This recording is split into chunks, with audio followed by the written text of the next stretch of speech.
Hey everyone, I'm Dylan. And I'm Dallas. This is Living Vividly. Our goal with this show is to inspire you to do just that, live a more vivid life.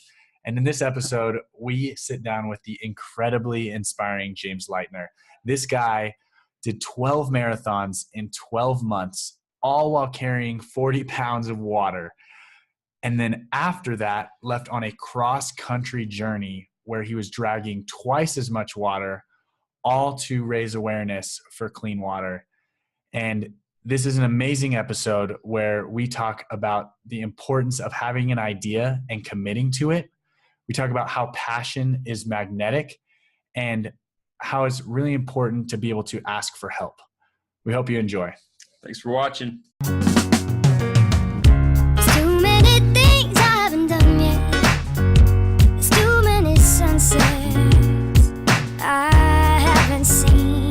There's too many things I haven't done yet. There's too many sunsets I haven't seen. What's happening, everybody? We are here. We're so excited to be with James Leitner. James, thanks for coming on the show, man. How are you? Good. How are you? Thank you for having me. We're great, dude. We're Yeah, man. stoked. So just to give everyone perspective of who you are, what you're about, what you do, will you give everyone the little elevator pitch? Sure. So like you guys said, my name is James Leitner. I'm the founder and president of Mission Clean Water. We're a nonprofit organization that helps provide clean water and sanitation to underserved communities. And currently we're working in Uganda and Kenya. So I'm very excited. Awesome, man. And so are you currently in school or is this your full-time gig now? This is my full-time gig. So I went to school at the University of Delaware and graduated in 2015 and had a job in between, but really wanted to try and pursue water doing clean water projects full-time. And so now I'm doing this full-time while having a part-time job just to get things continually moving. Awesome. Yeah, we saw an awesome piece on you with UPS. Yeah. I got served the ad, and it was just like a person walking, and it was just you. It wasn't the whole story; it was a piece of it. And then all of a sudden, I saw the story, and Dylan kind of sent it over. I was like, That's "This is crazy. amazing! We got to talk to this guy." No, yeah, that was a very surreal moment, and I'm sure we'll go more into it, talk about my cross-country trip, but I had the cross-country trip of walking from New Jersey to California to help raise donations for clean water projects in Africa. And apparently UPS was following my story since day one. And I found out 1 or 2 days before finishing, like, hey, some company wants to do a video for you. And it was all a surprise until the first day of actually shooting that video. And I was blown away. I had no idea. I was just told, hey, be at this corner of the beach at 2 hours from San Francisco where you ended and you'll be in good hands. So I was like, this is not the weirdest thing that's happened during this. This should be fun. That's awesome. So like the end result of that, like, I mean, that was a commercial kind of that they put on, like, that was like pretty, like not staged, right? Like that was actually like, not too much rehearsal that went into that then, it seems. Not so much. So it's for their Wishes Delivered campaign that they have, where they pretty much find people very involved in their community and try and help pursue or deliver their wish, mine being providing people with clean drinking water.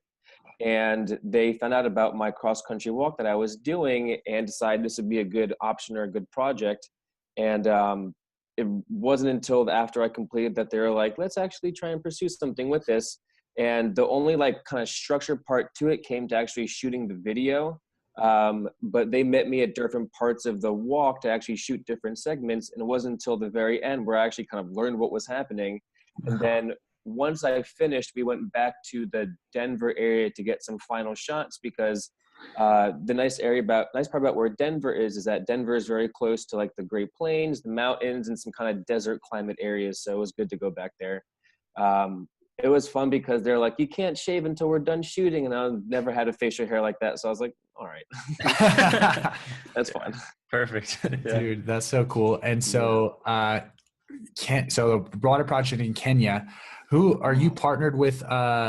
Who's helping deliver and like make that happen? Is that a well? Is it a distribution? Like, what's that project look like? Who are you working with to implement that? Sure. No, great question. So with that project, that was like a huge surprise that UPS provided. UPS wanted to try and, fully a sponsored project in like commemoration in an honor of my cross country walk. And they found a nonprofit called Well Aware, who's based out of the Austin, Texas area, who were like, let's do this. We have a project for him. He can come visit in Kenya too as well. And it was all apparently very impromptu and like planned within a week. And once I finished, 2 weeks later, I went to Kenya to see the actual project. It's for a primary school called the Kalini Primary School. And they pretty much, it's a big rainwater collection project to collect rainwater off the gutters, filter it, clean it, and to make sure the school has water year round. So when I got there, it was still under construction because this community is very high up in the mountains, and some of the big construction companies can't get up there because it can be wet, or it's also because it's during the rainy season. But I think it was just a week or 2 weeks ago that they actually finished the project and even sent me a thank you video from all the school children. So that was incredible, and it was just so cool to see. And that was my first time in Kenya too, and I had so much fun there. Awesome, man. That's the best part. Just like Oh my goodness, the happy kids. Yeah, it's That's fun. great. That's awesome. So are you working with your other projects that you're funding? Are you're working with a different organization then? Or are you guys doing it? Do you have infrastructure with your organization to do that, or? So no, great question. So right now, Mission Clean Water, we do have the organization, technical expertise, and structure to begin doing our own projects. And I'm not too sure what happened, but like after the Kenya trip, communities from Kenya started emailing us saying like, hey, we have these project ideas and we could really use some help. And eventually collecting enough information, realized that, we can actually pursue and really help them out. And Well Aware, they're a great organization. They're kind of working just to make sure we do everything right and everything's really planned for, because they've been around for a few years now, and everyone learns from mistakes. They want to make sure that we learn from their mistakes, and are kind of helping us get our first few projects off the ground, just to avoid anything that might have happened to them or to any other organization doing similar work. And so it's all very exciting stuff. We currently are working with a community in the northern Kenya area. And hopefully with a few fundraisers coming up, we can actually travel there and get some work going. Awesome, man. That's super exciting. I bet. Oh my goodness. Yeah. So yeah, maybe this is a good time to kind of like go back in time and maybe tell us like kind of like what led you to where you are right now doing this awesome stuff. Sure. It was all pretty much just like a flick of a switch. It was a very quick moment. So I'm right now I'm in New Jersey, and I lived and grew up in New Jersey in a town called Scotch Plains, which when people ask me like what it's like, I just say it's stereotypical suburbia where most families travel to and from New York City to work. And so going through high school, I just played sports, was thinking, I'll go into accounting because it has the biggest starting salary for college. But what was it? Junior year of high school, we were told to research in my history class, we were told to research food, water, energy, and why is it a global issue? And food and energy, I thought I had a good idea already about, we talk about it all the time, coal versus wind, food, there's shortages. But water, I had no idea really about, and honestly, just decided to pick it as my topic. Searched why water is a global issue on Google, and this was in 2010. And at the time, 1 billion people in the world didn't have clean drinking water. And just like that fact itself never came to me before. I just never had to think about it because water's always been so close to me. It just blew me away. And like from that moment on, after reading more about it, watching a few videos, I began to just really commit to doing this full time, or trying to find ways to help fundraise for clean water projects. And from really that moment forward, I started fundraising for different nonprofit organizations and doing what I can to kind of stay in this realm. The organization that I first visited or did research on was Charity Water. I'm sure you guys know some more about them. Yeah. They do an amazing job with videos and pictures and everything. It was one of their videos, Water is Everything, that just got me sold on this topic and brought me to where I am right now. Dude, that's so cool. Yeah. So do you have brothers and sisters? Like, did you have a pretty normal upbringing, would you say, or was it different? Or that was honestly very, very simple. It just kind of felt like I was going through the motion of things and just the stereotypical high school life. I have an older sister who's 3 years older than me, and a younger sister who's 6 years younger than me. And I felt like I was just going through the motions of like I like to describe as like suburbia, just, in the fall playing a sport, in the springs playing a sport, playing for your high school team, just kind of the average kid getting by and just having fun doing so. I had no complaints. And then I feel like this one moment really gave me motivation and kind of helped me really pursue one in particular interest. And everything after that was all set. At the time as well, I was really interested in joining the Army as a possible outlet, interested in going to West Point. And once all this nonprofit stuff started happening and I really discovered clean water, I discovered that philanthropy is the best route for me and just started pursuing it really hard. So high school graduation comes around. You have this kind of newfound passion. You've raised a little bit of money through different, like for other nonprofit organizations. And then so you studied accounting. Well, so or did you change that? That's what I was originally going to do. Just like, I'll go to business, work in New York City, like most people do in my hometown. But once high school came around, I realized, I want to pursue something environmental to really try and focus on clean water efforts, and ended up going to the University of Delaware and pursued environmental studies, environmental science as my major. And for my freshman and junior year, I continued just to do small fundraisers here and there, just still collecting donations for clean water projects, like having a coin collecting jar on our freshman floor for people that had like their change, and a small change adds up eventually. So it made a difference, even though it was a good way of getting involved in between classes. But just like before, a switch happened again. We're like, I didn't like doing just phase one of, I guess, nonprofit work and fundraising. I wanted to see a whole project from the beginning to the very end.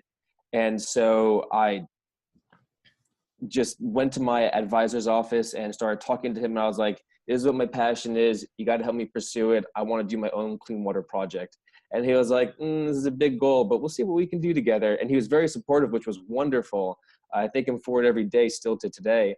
And I just began to meet with different engineering professors, environmental science professors, to see if anyone could really help me out and find a good resource to do so. And eventually that one professor was like, I know something that can work out. And he went onto his email and found an email that he received like 2 or 3 years from that moment and forwarded to me. It was this lady who lives in Philadelphia, from Tanzania. And we got in contact. And from there, I was able to begin pursuing my own projects in Tanzania. What was her name? Her name was Margaret Owiti. Okay, so she was from Tanzania, and she had reached out to this professor and was just like, "Hey, we need some help." Like, what was that all about? She was living in Philadelphia for quite some time, and she wanted to, find a way to give back to her community that she was from in Tanzania, more specifically the Rorya district area. And she thought, University of Delaware is only 45 minutes from where she lived or from the Philadelphia area. So it could be a good outlet. And there's some very involved and very smart professors there that might have good options. And I guess, I don't know if this professor just got busy. She got a lot of emails one day and it fell behind the chain. It happens to all of us. And then once I reached out to her, she came to the university, and her and I sat down in a cafe and talked for 2 hours, like, how, as a student, can I help her give back to her community, and how can she help being in the Philadelphia area? And pretty much created a plan for my junior year or the next year to figure out, this is what we want to do, and we're going to get it done. And we had a few fundraisers in Philadelphia, a few small ones at school. And so and behold, we were able to raise her first project for the community too. So that was incredible, and gave me the opportunity to travel to Tanzania and go there, see the project, and just seeing people next to the project collecting water there just reassured that, like, yeah, this is exactly what I want to be doing. Awesome, man. So that was your first trip. That was like your first on the ground, like, after all this work that you've done, this is the first time you've seen it. Yeah, that was the very first time. So that was the summer going into senior year of college. So we spent the whole year beforehand just fundraising the donations, getting a hold of contractors, district engineers to see if this project is actually viable, and getting people actually on the ground there to help us out. And pretty much from that moment forward, I was able to travel to Tanzania. I was there for about a little over a month and a half, and just travel around and see possible project sites, as well as see how the community is managing this project and some of the more community aspects of this work. It was very enlightening because I think I learned from doing this style of work is that originally in college, I think because I was involved with the engineering department a lot, I thought doing this work, like 90% was going to be engineering, like super equations and math and soil science, things I had no idea about. But I learned the majority of it is just working with the community, talking with them, and being very close and personable, and making sure you're providing a product that they actually want. So it's just an amazing learning experience.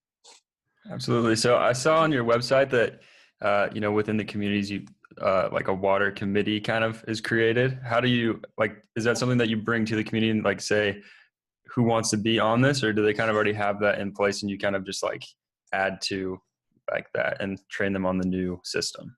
No, great question. I guess for the example for this Tanzania community, they actually already had an idea of, what they wanted and who they wanted part of their water user committee. When it comes to future projects, I try and make sure that, a portion is male and a portion is female, as well as all communities and I guess tribes in that area are being represented with the water users committee. A lot of these communities are already pretty familiar with it because they have identified how important water is to them. Mm-hmm. So they want to make sure that, if this project is provided, it's going to last a few years from now. So they're very willing to become involved and have a good say in what happens in the future with their well project. As well as when it comes to well maintenance and things like that, they're willing to be trained and have a good role with it too. Gotcha. Who's training them on the ground? When it came to this Tanzania project, it was a combination of the organization itself, like myself and the lady Margaret, and then also the contractors too as well. They kind of had an active role of showing all the moving parts, where you can go to get replacement parts, and things like that. So for Mission Clean Water right now, we haven't done our first project yet. That'll be happening. Hopefully this Northern Kenya one will be our first one. Cool. And so we have kind of been able to go online, find useful resources, as well as that organization, well aware, they've been very, helpful to provide information that they've been using, literature, things like that, to make sure everyone can be trained and has a good knowledge about what the project is too. And how large is the community that that will serve? So this one I believe is right around 2,500 people. Awesome. Yeah, I think that's the number. Yeah. Do they use family sizes as they do families to count instead of actual people? Yes. So I'm not too sure if it's either 2,500 people or 2,500 households, which can make a very big big difference. And so from the numbers we have, I'm pretty sure that's people, but the person that we're in contact with, loves to chat with us, is always willing to Skype and give more information or just ride his motorcycle around and take pictures for us. So he's been very helpful. Isn't that funny when you go there? We've been in certain situations and we've been because they always, they usually count houses, because they don't, and then they take an average of how many people are in the houses. But we've had some people that are there's 5,000 people here. And then someone else is there's 2,000 people here. And then we're and you tell people it's about this many people. It's in the States and here we know populations, exactly these numbers. Yeah, it's down to a T. Yeah. At other places, it's it's kind of everyone's best guess. And then you have to eventually figure that out when it's time to decide certain things. But I think that's funny to me. It's very interesting because people are constantly moving around, as well as you're trying to figure out how much water does this average family use in a day or in a week here. So it kind of changes things around. And I guess the unknowingness makes it a little bit more fun sometimes. For sure. Yeah. Cool. Well, so now we are in, this is your junior year of college that you kind of did all this fundraising. Yeah. And when did the project finally get completed? So the project was completed. It It was completed about a month before I went to go visit. Like the actual hand pump itself was installed and the community started using it. And then I traveled, oh snap, the July and August of 2013? No, 2014. So I was going into senior year. That's it. This is so cool to think about all these dates and numbers. This is getting me excited again. And so I was there for those 2 months and just to see how all the projects were. And then after that was senior year, and pretty much for that time forward, senior year of college. So I'm just trying to figure out myself, as well as at the same time continue to do fundraisers for future projects that we had kind of lined up to. Fundraisers like art auctions and dodgeball tournaments and bar crawls and all the whatever idea that I had come to mind. Yeah. That's so cool. So then you graduated. Yeah. And it seems like stuff got really real as far as physical work for you goes. Yeah. So I graduated, it was May of 2015, and I wasn't too sure what I wanted specifically right out of college. I just assumed you got to get a job or something like that. And so I actually, for the summer, I really wanted to see what the West Coast was like. And I loved it. So I actually worked for the summer just at a summer camp, teaching kids how to climb and rock climb outdoors, which was amazing and so much fun. And then I came back to the States and came back to New Jersey and had to figure out like, all right, what am I seriously doing? And I decided to try and find a full-time job. And my experiences and classes really focused on like watershed management, like water quality and quality analysis, similar work as to this nonprofit stuff. And I really wanted to try and find a full-time job doing work like that. And I also didn't care where I ended up and wanted to really experience rural America. And so applied to jobs everywhere from New York City to West Virginia to Hawaii to Montana or to rural Alaska, and found a position in West Virginia and moved to a town called Petersburg, West Virginia, population of about 300, 400 people get that rural experience. And it was really interesting. I loved it though, kind of. It was bittersweet. People there are extremely nice, and I was also, it took me a while to make friends, but you'd be surprised living in a very small person place. You find friends very quickly. You do have a lot more downtime, but like I lived in a national forest, so there was always outdoor recreation everywhere. So it was very nice. Yeah. So when did you have the idea of the marathons and how did that go down? So this came from living in West Virginia. I had to still try and find a way to raise and still raise donations while living in West Virginia. If I didn't, I honestly would have felt like I was letting down many communities everywhere. And I was just trying to think of ideas. How can I raise donations living in such a small, rural, quiet place? And I have been, outdoorsy and athletic for like pretty much my whole life, and wanted to try and find a fundraiser that's really never been done before.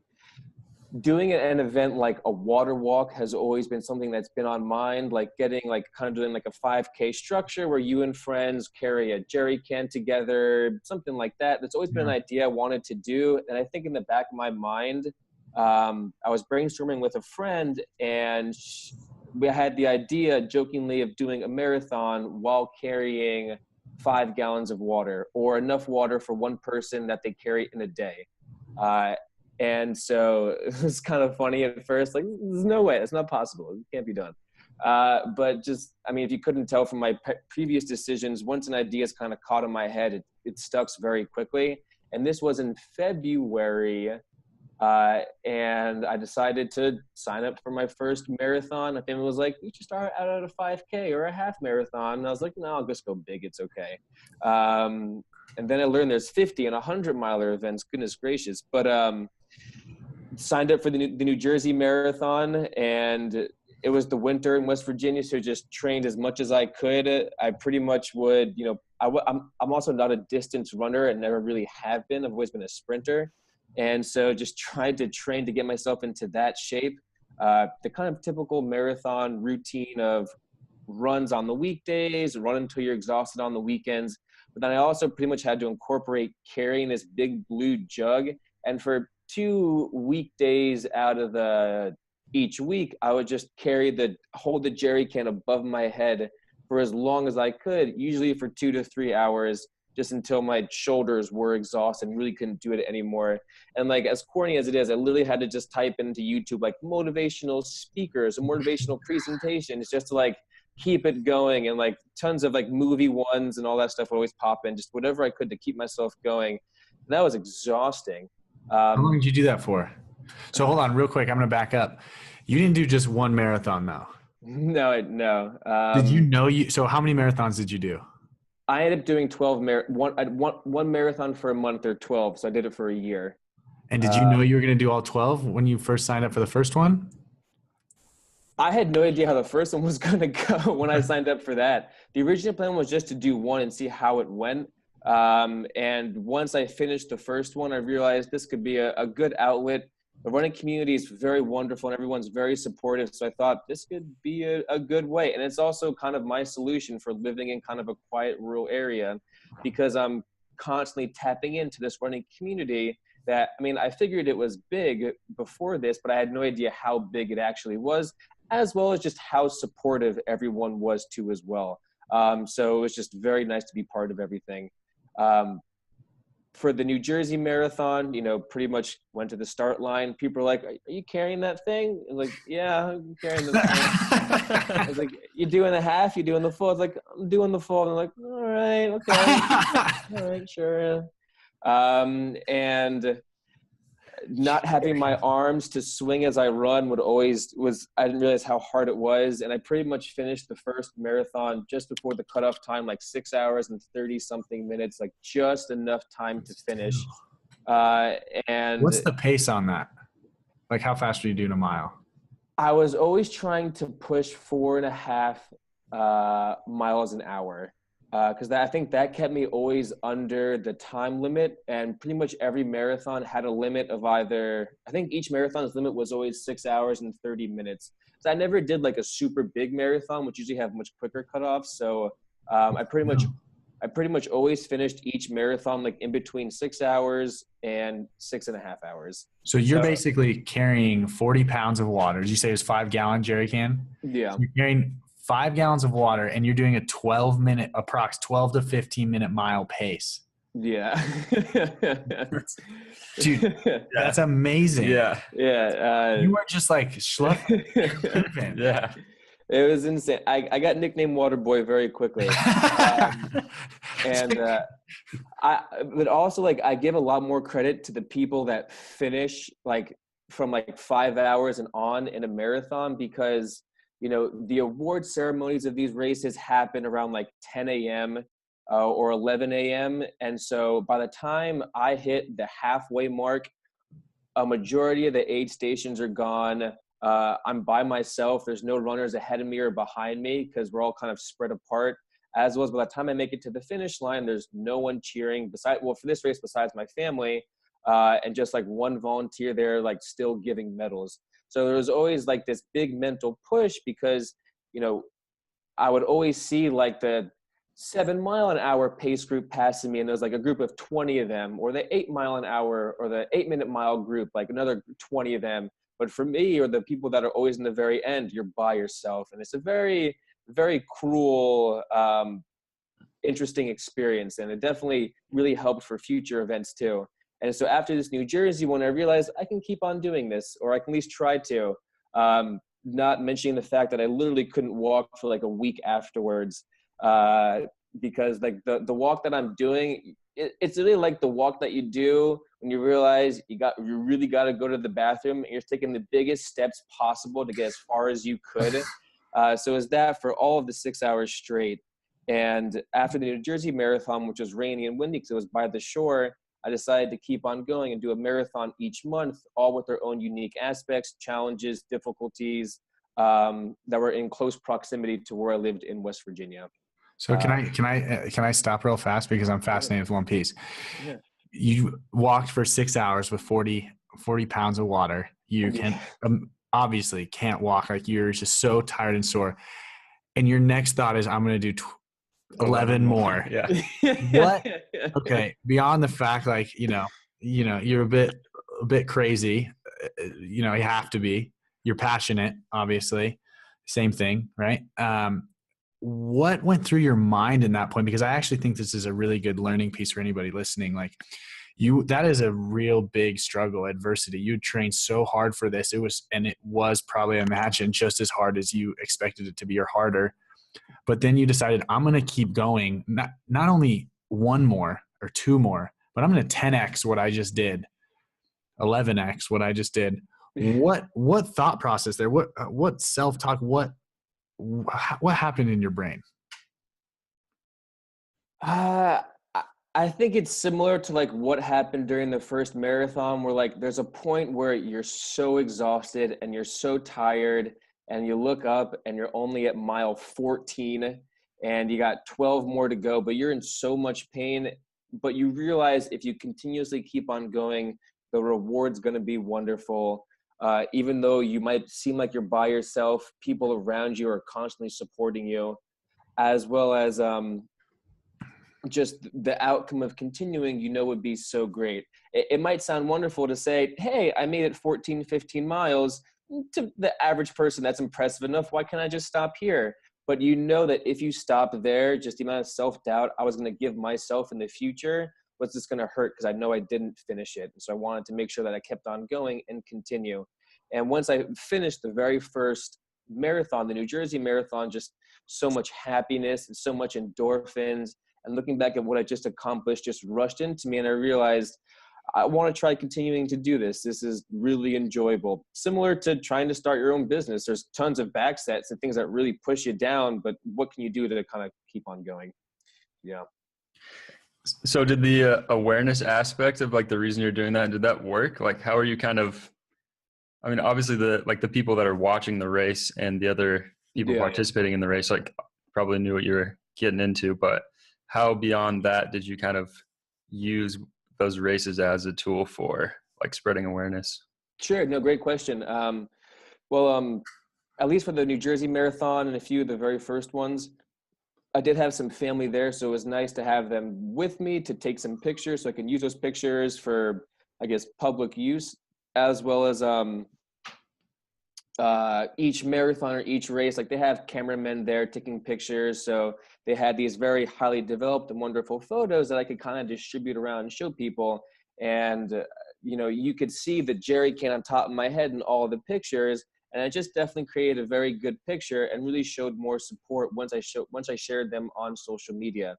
It wasn't until the marathons got harder as I continued that it eventually got more news and media attention. And once I started hitting more milestones, like getting a quarter of the way there to 12 marathons or halfway there, it became much more public. And I saw a lot more of it on different running group forums too as well. And what's amazing about it is that, even if you're not talking to a person directly, you realize that you're impacting their life in some sort of way. Like, for example, there's this big marathon community called the Marathon Maniacs, just people that love to run marathons. And I went to one race and just went to it, had fun. There's a few of those people there because they all have the same shirts.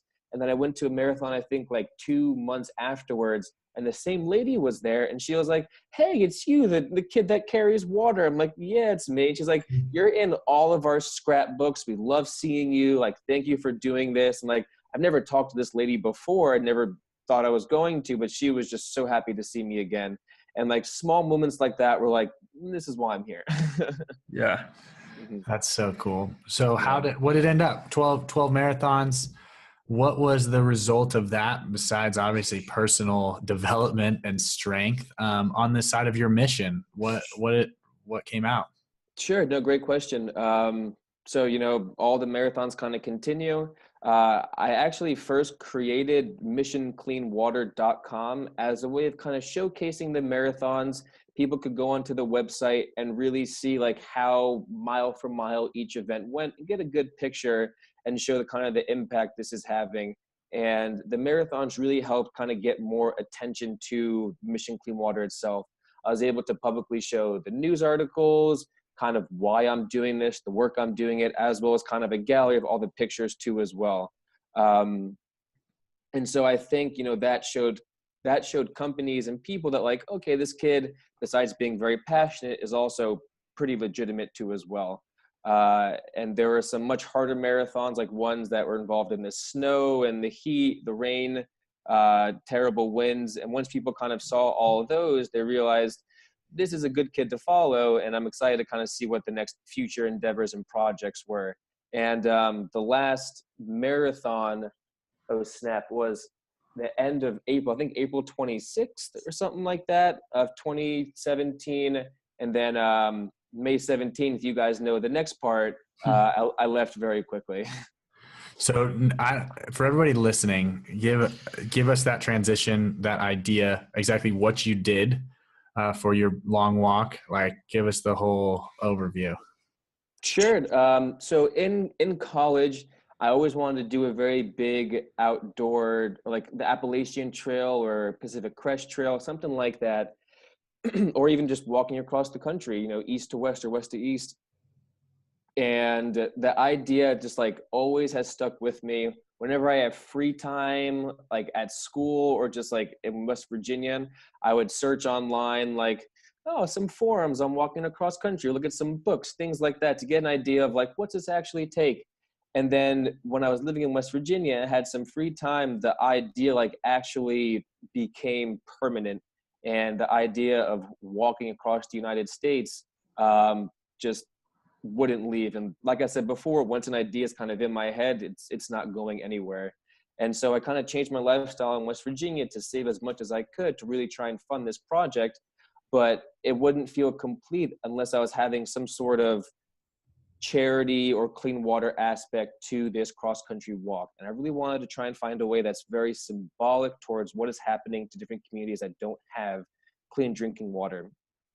And so the planning process started in February of 2017, just figuring out the route, where I want to go, everything to a T, knowing every town I passed through.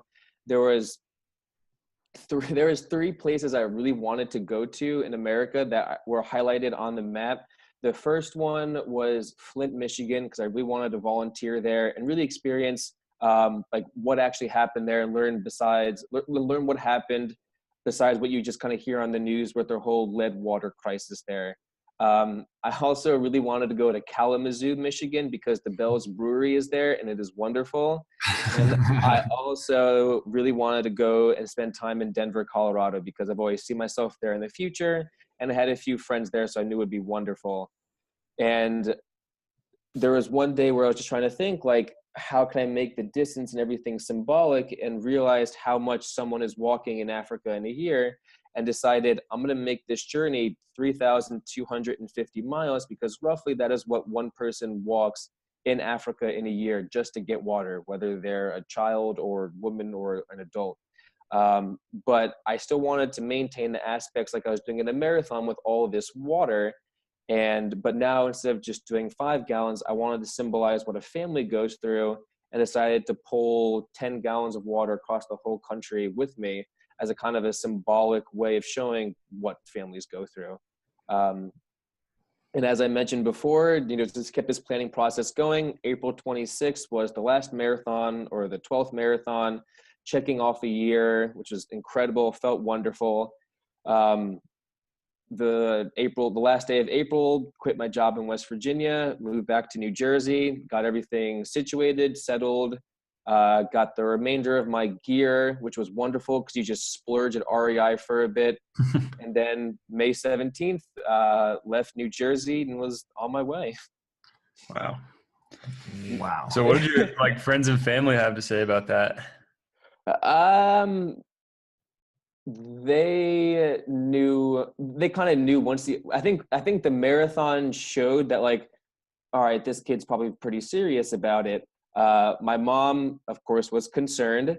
And so she wanted to make sure that, like, I'm not just leaving the front door of our house and being like, here I go. So she really wanted to make sure it was well planned out. She wanted like a whole list of all the towns and everything, and wanted just to make sure, I'm not doing this in a whim, and it's very planned, and that it was planned to the most of my ability. I also, what kind of gave my close friends and family reassurance that I'll be okay was, you ever heard of a spot device? Does that kind of track you, like GPS track you? Okay. Yeah, no, exactly. A spot device, like I had it like attached to the very top of my backpack, and I would pretty much turn it on every day. And it's if you guys ever do any backcountry stuff, I recommend it. It's like a very specific tracking device, and so like once I turn it on, it's tracking me throughout the whole day. And it was like the day 3 of walking, and I realized how specific it was because I got a phone call from my dad. And he was like, "Oh, you're by this ice cream parlor. I can see on the GPS tracker. You should go check it out." And I was like, "That's weird, but I'm glad you're watching closely." But it was also nice because Did you go check it out? I did go check it out. Yeah, it was very good. It was a great reward. Regardless if it was warm or cold, I always got ice cream. But it was nice, and like it also gave me some security too as well, because I knew, like, let's say I had a sleeping situation planned for this one town. If for some reason it went down or got canceled, my dad could like look online and see like, here's some churches I can call for you, here's some hotels, things like that we can kind of figure out as we went. And so it was nice because, like, apparently according to my family, like every single day everyone was like religiously checking the GPS tracker. And my sister, she said she has 2 monitors at her work, one for like her actual work and one for just like the tracker that she's constantly hitting refresh on to see how far I went. That's amazing. So it was really cool. And like I was curious and like used it when I traveled to Kenya, and it worked perfectly fine there too. So it was a cool little thing to have. Yeah. And then also, of course, if like an emergency did happen, there was the big bright red button on the GPS tracker to hit. And apparently, according to the Spot device company, the National Guard will come find you and everyone. So that was also a good, relaxed feeling in case something bad actually happened. So it sounds like you never had to push the red button. I'm here. Yeah, that's good. Exactly. Yeah. Do you think your mom had anything to do with like the kind of UPS angels that were like checking in on you too? Maybe she's like, who's everywhere? Honestly, it's a very big moment of luck that kind of created all of this. So I found out what happened, and UPS, they were trying to find new stories or projects for their Wishes Delivered program. And there's this girl that went to my high school who was 2 years above me, this girl, Lauren, and she works for the marketing company that does a lot of stuff for UPS. And they're trying to find story ideas. And she was following me on Facebook. And, you know, maybe in high school we talked once or twice, but anything significant. And she pitched the idea to them. And I remember then they decided to follow it and stuck with it. And then she told my sister, who told my dad, and they kept it a secret since like July, and I finished in October. And so I was like, oh my God, I'm so happy you guys didn't tell me. And I remember seeing her like the first day of this whole UPS stuff, and like I immediately recognized who she was, even though we barely talked, and was just so happy to see her. And I was like, this is incredible. Go figure. So just one of those lucky moments of just constantly posting on social media kind of created a lot of this. Yeah. So I got to ask, did you come through Idaho? Doesn't really sound like that route. No, I never went north to Idaho. What was the closest I went to? Is Idaho? Is it just south of? Is Colorado south of Idaho, or is Utah? Utah. Okay, yeah. I was in the northern parts of Utah. I was by like Salt Lake City, some of those areas. So I guess I was kind of close. Does Idaho 5 hours south? Oh, yeah, it's not that bad. So it's a weekend trip. No, I've seen I remember looking for jobs and searching like, oh, there's this job in Boise, Idaho, and I was like, oh my God, that sounds amazing.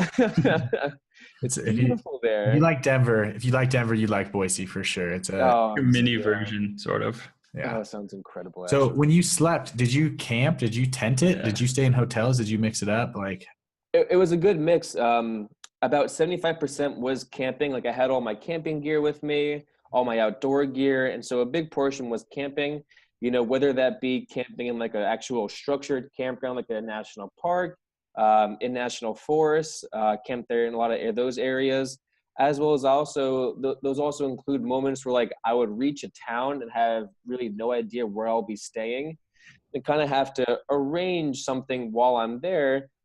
And so a lot of times I would call a local church and ask them like, hey, my name's James, this is what I'm doing. Any chance you guys might be able to find a place for me to stay or anything like that?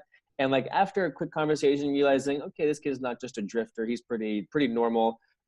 They realize that like, you know, we can offer like a place in the actual church itself, or you can camp on our lawn, or we have a church member who's willing to take you in for the night. So it kind of depended on where I was, but 75% of the time the churches would always be like, yeah, sure, that sounds great. Good mission, let's do it. If for some reason a church didn't work out, I would go to the town hall or the police department and be like, hey, this is what I'm doing. Any chance you guys can help me out or let me camp in a public park or anything like that? And I had a big, bright yellow tent, so it was easy to spot me. And so a good portion of the time they would let me camp in a local park or camp in like the police department's property too, things like that. So it was really wonderful to kind of have that support from New Jersey to the middle of Nebraska to the Sierra Mountains. So it was really nice to have that environment pretty much everywhere I went.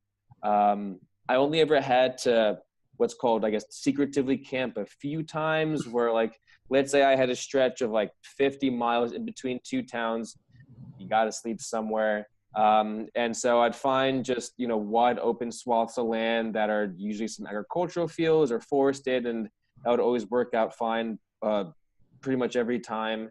And then if I wasn't camping, when it was really hot outside, like in the Great Plains area in July, that's when I spent most on hotels, mainly because I would start at like 2 a.m. to kind of escape the heat as much as possible, to not be walking at like 12 p.m. when it's 100 degrees and terribly humid. So I went to a lot of hotels and motels during then, which were surprisingly cheap, which was nice. Or just try and find ways of retreating from the heat, and hotels were kind of those good resources. And there's also 2 cell phone apps, one called Couchsurfing, which was very useful to find places to stay. And then another one called Warm Showers, which was shown to me. It's like it's similar to Couchsurfing, like a free Airbnb service, but there's a very tight community with it. And it's specifically meant for cross-country cyclists. And once I would reach out to these people, they'd be like, yeah, sure, that sounds wonderful. And so definitely a lot on the West Coast. I stayed with a lot of people, which was very helpful. And everyone was so nice and wonderful, even though I didn't have a bike. Yeah. Do you have any crazy stories? Sorry. Yeah. You have anything that sticks out that would be that you didn't expect to happen on the road, or maybe something like that? I'm sure there's a number of them, but there's a bunch. There's some hard to kind of think about here and there.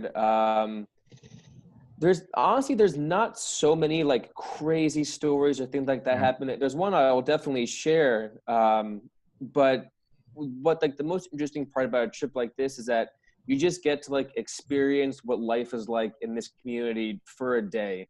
So I got to experience, you know, what life is like for someone living in like Flint, Michigan, or for a farmer that owns 8,000 acres of corn in Nebraska, or, you know, a priest in kind of rural California, or for a professor in UC Davis in California. So it's cool to kind of see just like how these people are living their lives and just how vastly different it is wherever you are, you know, versus New Jersey, Nebraska to California. There was 2 occurrences. I was never too worried about wild animals, just kind of going into the story I'll share. Luckily, I never saw any bears. I took all precautions in nature to hide my food, things like that. I wish I saw a bear, to be honest, but from a very far distance, because that would have been pretty cool. But no bear encounters. When I still don't know what animals these were. I think it's coyotes. But in Nebraska, when I would like start my days before sunrise, I think that was still prime time for some animals hunting. And so there was like 2 or 3 occurrences where I'd be walking at like 2 or 3 in the morning, and I can kind of see in front of me. I can see the road and like in my peripherals and around me, but like some stuff low to the ground are kind of hard to see. And there was like 2 or 3 occurrences where like 3-4 feet in front of me, just out of nowhere, like very loud barking would happen, like 4 or 5 different animals barking, and they would just run away. I'm pretty sure I think it was coyotes, because it was Nebraska, I don't know what else it would have been, but each time I was like, that's terrifying. Thank goodness nothing bad happened. And I imagine because I had like that cart pulling all the water that I looked much bigger, so I wasn't like prone to being attacked or anything like that. Right. Living in West Virginia before this, a lot of people own dogs for protection, definitely in some of the very wooded areas. And I honestly knew going into this, my biggest danger animals wise was going to be, well, ticks, of course, as well as dogs too. Being from the East Coast, I've worried about ticks my whole life, so I knew how to manage that. But dogs, you know, it's sad to say, a lot are just kind of chained up outside in the front of the house. And so you don't know what their life is like, how aggressive they are. And there was one occurrence in Colorado where a lot of times when I passed some of these houses in very rural areas, the dog would be chained up. They would pretty much come right at me barking, but the chain would eventually just go to its full length and the dog would realize, or just still continue barking. And I'd pass the property line and the dog would be like, okay, I'm done here, and head back. But there was one time in Colorado where there was that same scenario where I was just kind of walking along and I passed that house and the dog where I thought was chained up wasn't actually, I guess because it was very early. They didn't expect people to be walking by, and the dog runs past the front lawn, and I realized, this dog is coming at me, and I try and go like much farther ahead. But eventually, luckily, the dog bites into the back tire of my cart. And I'm like, this is not good. And I'm just trying to like pull my cart and pull the dog as I go. And eventually I'm just kind of pulling the dog, but it's just had its teeth sunk into my tire. And eventually I reached like the property boundary and the dog's like, this is too far, and runs back. And I just keep on going for like a half a mile on just adrenaline, probably barely just jogging on there, and get until I can't see the house anymore and repatch my tire and just get everything fixed and realize, let's keep on going. And so that was probably like the most like fearful, adrenaline pumped moment of the trip from wild animals. But then besides that, it was just eating lots of really good food in the country with people. Cool. That's awesome. Did you, I got to ask just because I just really enjoy music. Did you listen to music like a lot? Oh, so much. For the first like half of the trip, I was just good like being in my own mind, walking for 5-6 hours, and then not like listening to anything, just like being aware of what's around me. And like even if you're in like the middle of cornfields, you still manage to find some of the unique aspects, some small things here and there. I did eventually the last few hours listen to a lot of music. And definitely once I got to California, like I needed music with me all the time to just kind of keep on going. The sounds of like cars and trucks just like weren't doing it for me anymore. I listened to a lot of music. I really enjoy Spanish music, so I listened to a lot of different just tunes that way. I would go and look at different festival playlists that I'm missing, and different headliners play at different festivals, and just see who's playing and try and listen to their new album that came out or anything like that. So I listened to a lot of hip hop, a lot of bands like Animal Collective and Odessa, just stuff that I can listen to and keep on going and be fine. But during some of those last few hours, I also listened to a lot of stand-up comedy. I love stand-up comedy. And like, it's nice just to like hear their different sets. Surprisingly enough, Spotify has a lot of stuff, a lot of stand-up routines. And that was also nice because like you got to laugh, and it'd always be a little pick me up as you continue to walk too as well. I always listen to music when I needed like a little like extra pep in my step, and like I just need to like go a little bit quicker and have everything keep on moving. So a little bit of both. So did you have any moments when you're like hunkered down for the night and like the police department's lawn, or like, what am I doing? Like, you know, like did you ever think that you were maybe gonna like stop, or you know, did you know after you started you're gonna go for it all the way? The moment that I knew I was going to continue to go was day 3 of the walk. And I knew like after that moment, I was going to finish regardless if I had to like wait in the town for a week for the heat wave to pass. I knew no matter what, I was going to make it. There was never like a moment of I was like really weak or anything like that. What happened day 1 and day 2 was that, you know, I haven't figured out my routine yet. I am still like, my backpack's 55 plus pounds. I'm still figuring out the works of the trip and everything. I created a schedule for the first few days, but everything's still a little iffy. Also, the thing about these first 2 days was that I was still in a close enough range in New Jersey. My parents could pretty much just, oh, you're done here? This is a 45-minute drive. Let me pick you up, bring you back home. You stay here for the night, and we'll drop you off in the morning. And I was like, perfect. A full day's walk in me is a 20-minute drive for you. So that works out well. And so both of these days were like a heat wave, 98 degrees, just insanely hot. And the first day I just continuously walked like 18 miles without stopping, and like realized what my body was going through and realized how exhausted it was. Also, because my body's really never had to deal with heat like this before, I had to like find how I manage this. And I remember coming home day 1 and day 2 and sitting on our couch upstairs, just like in the fetal position, like, this is insane. Like, what am I doing? And then day 3, my dad dropped me off at the Delaware River, or the New Jersey PA border. And we both knew that, like, I'm not picking you up this night. And I was like, I know. And just once I finally crossed that river and I realized I was on my own, I knew where I was going that night, to a campground. And I realized, what happens during this trip, I'm still going to make it. And so I knew at that moment I was going to keep on going.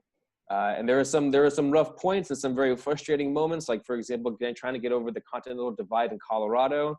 But, you know, just eventually you figure it out, you find out what works best for you, and you implement and go for it. Awesome. Mm-hmm. Dude, that's amazing. Yeah.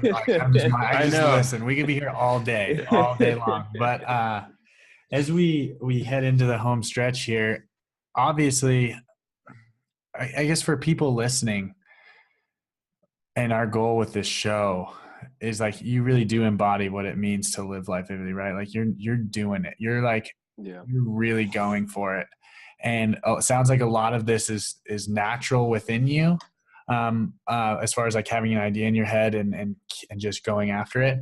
But I imagine there's still these times that are difficult and hard, and you're still like, you could be having a job where you're, you know, making plenty of money and doing these skills, but you're hustling and you're trying to make this happen for this purpose. And what lessons, what thoughts, what kind of, I guess, practical knowledge that you could share, if it's just a little lesson here and there about either going for it or staying with it, or, you know, whatever that may be, what do you have to share in that regard? No, definitely. I mean, being back from this trip and trying to do all this, there's been some very, very hard and very challenging moments trying to really get all this off the ground and moving. And I think one of the most important parts is that, you know, I feel like, you know, even if you're just posting on Facebook, when people see that you're really pursuing your passions, you're really pursuing their interests, even if you haven't talked to them in a year or so, they still want to help you and they want to find ways to help you. And it's never an issue to ask for help. For example, you know, when it comes to the aspects of adventure or clean water and sanitation, I know a good amount about it, and I've worked on some of these projects for a very long time and feel very confident doing work like this. But when it comes to marketing and branding or any of the legal stuff, I have no clue about. And I've slowly rekindled friendships with people that I haven't talked to since high school, literally, that, you know, see what I'm doing and really want to try and help and do whatever they can to help you, because they've seen the progression of your organization as you go. You know, even once they see your sacrifices, they really want to help too as well. And, you know, right now it's been a very interesting and tough time, because I'm still in pursuit of 501c3 status as an organization. So I feel like some people are holding back to donate or get very involved, but it's just a continuous push every day, emailing people, reaching out to people, perfecting your business pitch, seeing who you can talk to and see how they might be able to help. And as a nonprofit organization, you know, of course, I mean, donating money and resources like that's wonderful, but having someone donate time is just as valuable. Mm-hmm. Absolutely. Anything I guess before we ask the final question, Sure. what's going on now? How can our community and everybody who's listening support? Like, what's next? What's going on? And yeah. Sure. No, wonderful question. So if anyone here wants to seek more information, the website is missioncleanwater.org, where you can kind of see some of the videos, projects, and pictures, and some ways of how we kind of manage our projects. We currently have a few fundraisers coming up. One is a virtual run March 25th to commemorate World Water Day. And how this virtual run works is that you can run any distance from any location. We will send you a race bib, and at the end of the event, mail you a race goodie bag full of free gear and a medal and things like that, as a way of nationally working together to try and provide people with clean drinking water. As well as just on our website and on our social media platforms, we're regularly sharing things online every day of ways to get involved, as well as some events here and there coming up soon. Since the marathons and the cross-country trip have been closely linked to running and walking, a few of our fundraisers are too as well. So if you got a community that's very active and wants to help out, just feel free to shoot me an email or a phone call anytime.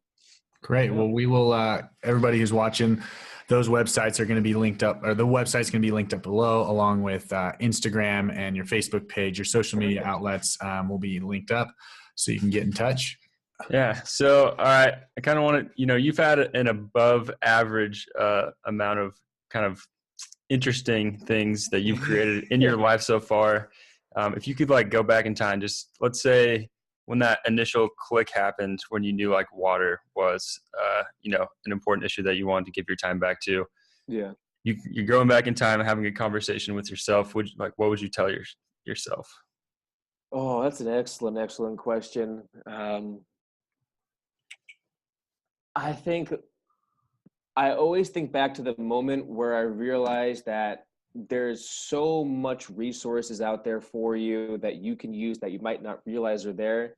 And I think the biggest thing I would tell myself is that, don't be afraid to put yourself out there and take a few shots here and there, and realize, searching online or reaching out to people can provide you with so many resources and availability that you don't realize that were there. When I was at University of Delaware, I realized all of these professors have done amazing work, and I'm not talking to any of them. So maybe it's time I sit down for a half hour and realize what they've done, because it's just interesting, as well as find ways to see if we can help each other out. So even if it's just a person in a cafe who seems to be a cool person, talk to them for 5 minutes. You might create a big new partnership or friendship. Awesome. Yeah. Perfect, man. Thanks. Of course. Well, man, we said before, you really are, man. You're living vividly, and we admire you. We appreciate what you're doing for the world, and we're just grateful to have you on. And you always have friends in us, in Vivid Roots and the VR fam. Definitely. Thank you. We're stoked to support you moving forward. So thanks for coming on today, man. Appreciate it. Thank you guys for having me. I look forward to talking to you guys soon again. Yeah, definitely. Man, all right. That was a great episode. We probably could have had that conversation going on for another several hours. James is a really nice guy, very interesting to talk to. Please follow James and his mission, Clean Water. And please share this with your friends. Let us know what you liked. Let us know what you didn't like. And tag a friend who you think would enjoy this episode, who maybe wants to go do something crazy, and maybe this will give them the inspiration to do that. Also, let me know if you think I need to get a haircut, because it's starting to look a little crazy. And I would like to know your feedback on that, as well as this interview. So you can also make sure you're checking this out. We are on Facebook, on YouTube, on SoundCloud, and Anchor. Thanks for watching, and we will see you next week.